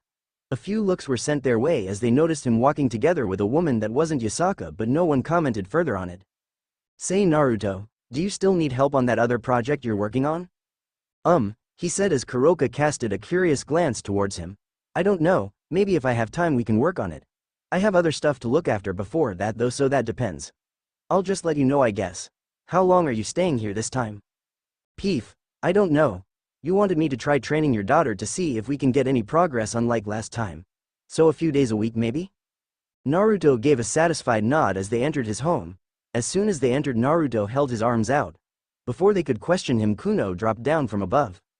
Huh? Kuroka said as she looked up. Hello there, little one. Naruto adjusted her in his arms. I was trying to surprise you. She pouted while crossing her arms. Naruto laughed softly as Jiraiya figured out what she did and was impressed someone as young as she was able to walk on walls already. It's good to see you have mastered that technique, Kuno-chan. I didn't do it until I was much older. I'm proud of you. Kuno looked up at him with wide eyes as his words ran through her mind. I'm proud of you. It was the first time she heard him say those words, and while she knew he was proud of her even without having to speak them, the fact that he did made it feel much more special. Before he knew it, Kuno was hugging him. He blinked at the sudden action, not sure what brought this on, but returned the hug regardless. Behind him, Kuroka and Jiraiya watched how he interacted with his daughter, each of them having different thoughts at the scene. Jiraiya looked proudly at his godson. If someone had told him that his godson, Naruto, would end up as a parent not even at the age of 20, he would have laughed in their face. He couldn't imagine the loud-mouthed and dense boy as a parent, mainly because it involved women, and Naruto really was dense when it came to the opposite sex, opting to chase after that pink-haired girl who's Tsunade's apprentice, Sakura. There was also the fact that he was seemingly obsessed with retrieving the Uchiha despite him having plunged a lightning-covered fist in his chest. Seeing him now, however, Jiraiya was somewhat glad everything he knew about him was a lie. Otherwise he would have been quite worried about his mental health, as only an imbecile would want to save someone who willingly left. The only downside was that he hated his parents and everything about them, something he hoped he could fix when they were going to return to Konoha sometime. Kuroka, on the other hand, looked at the scene with a small smile as she imagined Naruto there, except the child he was holding had long black hair with a pair of cat ears instead of a fox's and two black tails like her own. She had somewhat developed a crush on him during her stay here. It started when she could feel her heartbeat increase whenever she was near him. Something that only increased after his altercation with the current Lucifer. She wasn't sure what it meant when she first experienced it, as she never had felt something like that. Something that was mostly because she hadn't really shown any interest in men when she was in the underworld serving under her now dead master. Oh, she was aware she was very beautiful, even when compared to pure-blooded devils, as she was often getting leered at by men, married or single. But her mind was always with her younger sister, who she was taking care of, and as such didn't have time to divulge into any pleasure. Now, however, she was no longer serving under any master and her younger sister could live a carefree life here, which caused her to notice these feelings. Unfortunately, though, there was a problem. A problem that came in was the fact that he already was married, to a Kyuubi nonetheless, the most powerful of the Yukai race. She could challenge her for him, but she wouldn't stand a chance as she currently was. So for now she settled with sending subtle hints and glances so she might be able to seduce him. She looked down at her chest. Perhaps if he was a fan of large breasts she could win him over. After all, she had noticed hers were bigger than the Kitsune woman. Not to mention that he was a powerful man, and most of them usually have more than one wife, right? At least, that is how most devils were. Are you two okay? Naruto's voice knocked them out of their daydreaming thoughts as they blinked a couple of times before nodding. Cool, anyway I have to go by Yusaka and talk to her about important stuff. You mind watching over Kuno for a bit? I'm sure she can lead you to Sharon. He asked the Nekosho. Sure, Nya. She replied before Naruto gently put her down. Alright Kuno-chan, I have to talk with Ka-chan, but we'll come back soon. Stay with Kuroka and Jiraiya for now, alright? Okie dokie, she said as Naruto kissed her cheek and scratched her ears. I'll see you when I'm done, was all he said to the two older ones before he walked off. NNGH. More Naru, yes, more, please, I need you. I need it, Yusaka cried out. She was currently laying on her back, naked, whilst panting hard.